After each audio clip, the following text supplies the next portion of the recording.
Okay, so hey everyone, and welcome back to another episode of Default Global. This is where we connect with global first entrepreneurs and remote work experts from all around the world to share their experiences. Our guest today is Ken Babcock, co founder and CEO at Tango. Ken, thanks for joining us today. Yeah, thanks for having me. Happy to be here. Yeah, absolutely. So, Ken, before we start, could you briefly introduce yourself? Yeah, so I'm Ken. I'm one of the co-founders and the CEO of Tango. We started Tango about 3 years ago. If you remember what 3 years ago looked like, we were in the middle of a pandemic. Uh, Companies were going remote distributed for the first time. They were feeling a lot of pain of that. Uh, and they needed better solutions to share knowledge, whether that was for new hires who were onboarding for the first time or whether that was employees leaving, whether it was maybe a layoff or they decided to resign. How did you take that knowledge and actually transfer it across your company? And so we created Tango as a way to do that more effectively. So what we do today is we automatically create how-to guides, SOPs, whatever you want to call them, in the flow of work. I think we've all been there where you're creating documentation, you're sitting in front of a Word document, you're pulling screenshots over from your downloads folder, you're cropping, you're editing, and you're like, holy cow, there's got to be a better way. So we built a better way to do that. And it's been an amazing journey ever since. Before Tango, my founders and I, we were at Harvard Business School. That's how we met. We actually dropped out of business school during the pandemic to start Tango. And most of my career before that, I spent at Uber in San Francisco, held roles in data science, product, launch, you name it. I got quite an experience there in 4.5 years. Got it. So, and maybe as someone who dropped out of Harvard Business School to start Tango, right? Can you maybe go a bit deeper and tell us a bit more about Tango, and maybe share some more about specific pain point you identify in this onboarding process that led you to the creation of your company? Can we go a bit deeper there? Sure. I mean, startups are so much of it's about timing. Um, And, I think as an entrepreneur, your skill set really needs to be um, identifying when that time is right for an idea or a market. And so, part of dropping out was that just we felt this pain point when we were talking to customers. I would say we started working on the idea, maybe a couple months before the pandemic came about. And when we talked to customers or potential customers, the reactions were still positive. I mean, people said, "Oh yeah, like would love to try it when it's ready. Let me know. Sounds interesting. Sure." But not sort of this overwhelming like, "Oh my gosh, can you build this?" Once the pandemic hit, once people had moved remote, distributed, the conversations that we were having all of a sudden shifted tone. It wasn't sort of this like, oh, supportive, oh yeah, like happy to check it out. It was, we desperately need this and we need it yesterday. And so as an entrepreneur, what you need to say to yourself is, okay, if people are asking for it, we have to go build it now. Right. And so that made the decision of dropping out a lot easier. There's a great analogy. I actually just heard it. If you're familiar with Harry Stebbings, he's a podcast host. He talked about entrepreneurship kind of needing three components. You need a great surfer. That's let's call that the company. You need a great beach and great waves that day. Let's call that sort of the market or the environmental factors. And you need the right time. You need the right time of day. You're not going to surf at night, right? So the timing's got to be good. So that timing piece is so critical. And for us, it sort of smacked us in the face. Yeah, and there are a bunch of alternatives, in fact, to traditional documentation methods such as screen recording tools like maybe Loom, right? So I'm sure you're familiar with it. But how does Tango differentiate itself from those tools? So we talk about this a lot, and we actually use Loom internally as a company And I think it all comes down to use case.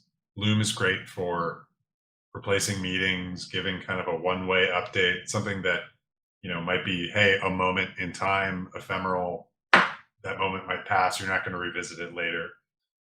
When it comes to why you might use Tango over Loom, it's really about replicating process. If I'm a subject matter expert, I have a process that I follow. I need to share it with people on my team so they can follow. Loom is going to be really bad for that. People are going to be rewinding, pausing, scrolling ahead to try to find like the little step that maybe they're missing. And so we built a lot of the product around that idea that Loom is actually really challenging if you're trying to like replicate what someone has done. Whereas Tango, we've almost gone back to basics and said the easiest way for you to replicate is going to be looking at descriptions, screenshots, URLs, and our new product guidance actually walks you through the process on your screen. So we will literally take over your screen and show you exactly where to click and where to go. And so that fundamental belief that there was a gap around replicating process, that's ultimately what we leaned into. That's also how we differentiate from screen recording tools.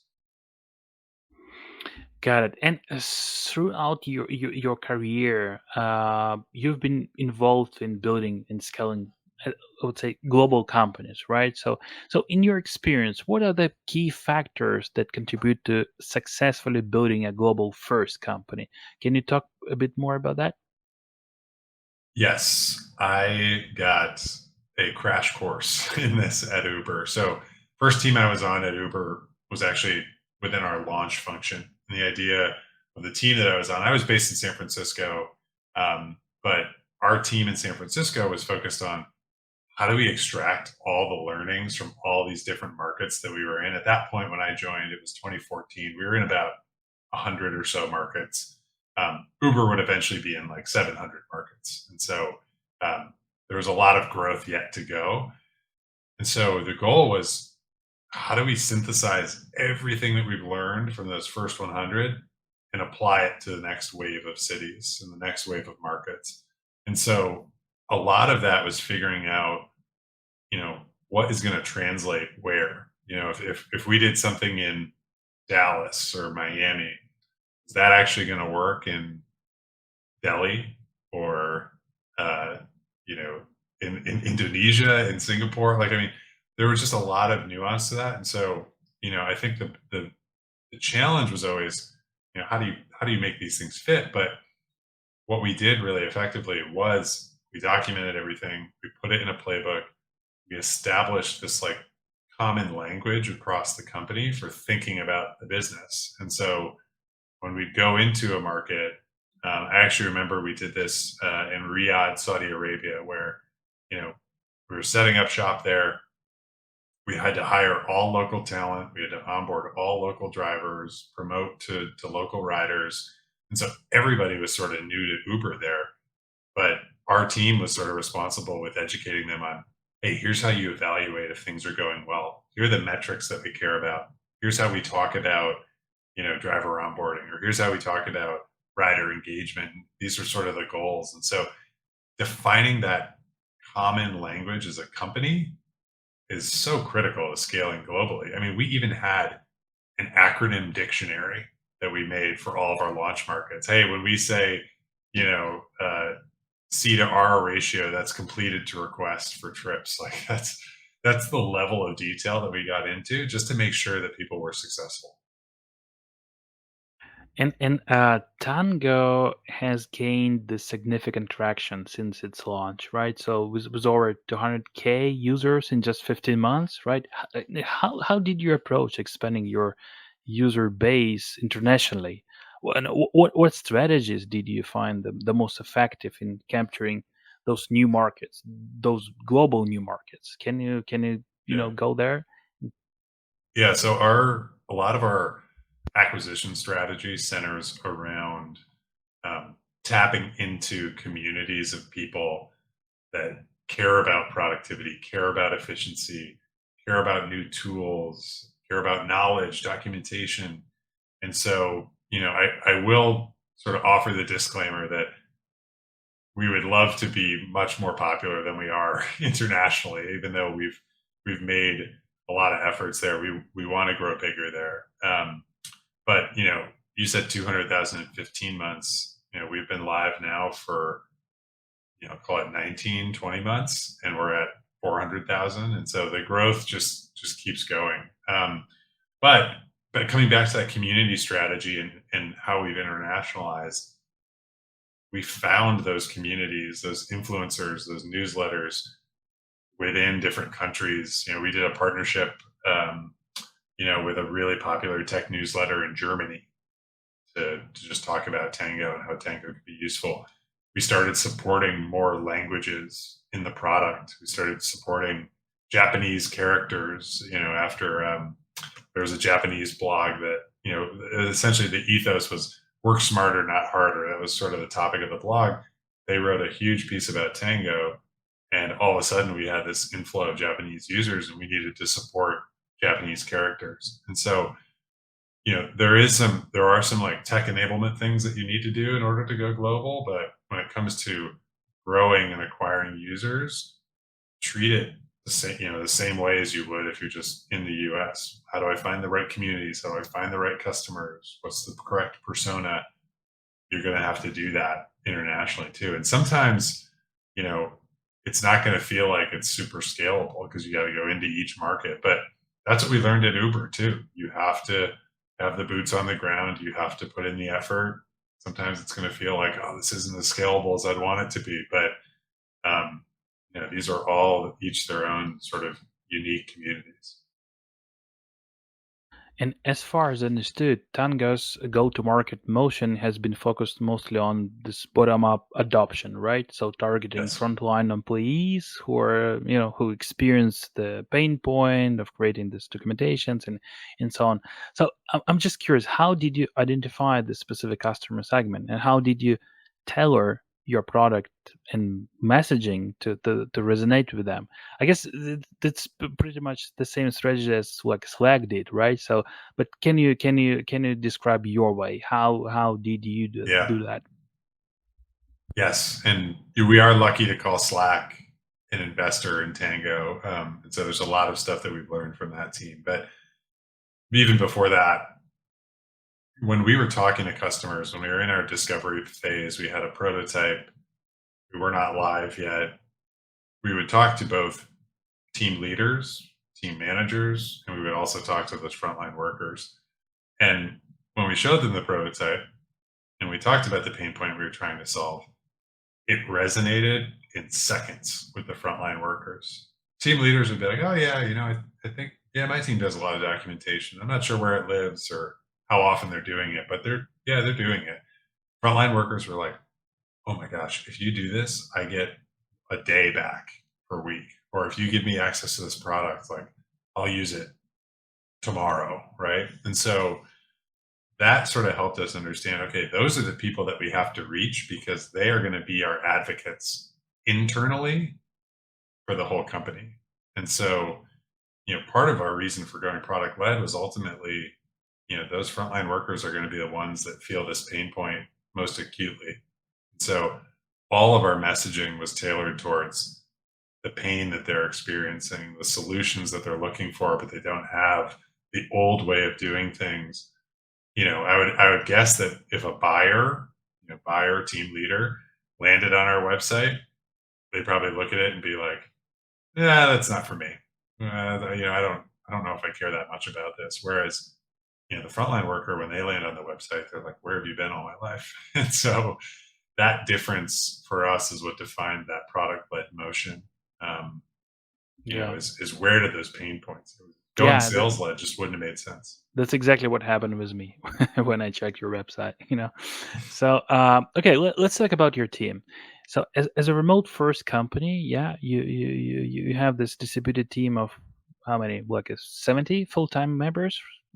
Oh, not yet. We have 41 as 41. of today. Sorry. Yeah.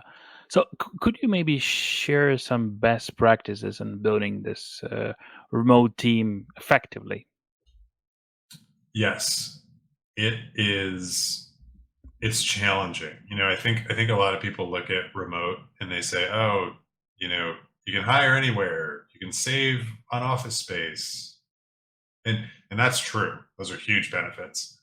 Um, but it places a much higher emphasis on communication and collaboration. And what I mean by that is you don't have people sitting next to each other. You don't have, just sort of these like sporadic sort of lunch conversations or happy hour conversations. What the water cooler doesn't exist. And so communicating and figuring out ways to communicate effectively are really important. We have a set of norms that we've set up in Slack. Um, we also have like no meeting Thursdays, which Zoom meetings can kind of get cumbersome too when you're remote. So there's a lot of things that you have to think about in terms of how do we communicate, what's the right, who's the decision maker in the room here, um, what are the key, sort of takeaways from every meeting. I mean, we have a very extensive culture around communication. So that's the piece that we've had to lean into a bunch. And then, for our employees that are international, we have folks in Australia, Brazil, Spain, Netherlands. Um, there's communication there too, where especially for the areas where time zones don't overlap as much, we have to have like very clear handoff procedures, especially for the engineers that are in Spain and the Netherlands and our designer in Australia. It's got to be very clear. Hey, here's what our US based team achieved today. Here's where we need your help. Here's what we're expecting by the time we come back. And so, yes, you have some of that like around the clock coverage, which there's value in, but you also need to make sure that both parts are going to have an opportunity to be successful. So at some point, you decided that it might be a good idea to expand your hiring practices and include candidates from outside of the US, right? So can you talk more about this? What were the primary motivations driving this decision? Yeah, it wasn't so much cost. I think a lot of people think about, oh, if I can hire in different geographies, maybe I'll be able to, you know, uh, save some money on this hire versus this hire. It wasn't really that. In fact, like our view is we pay people based on the job. We don't pay people based on where they are.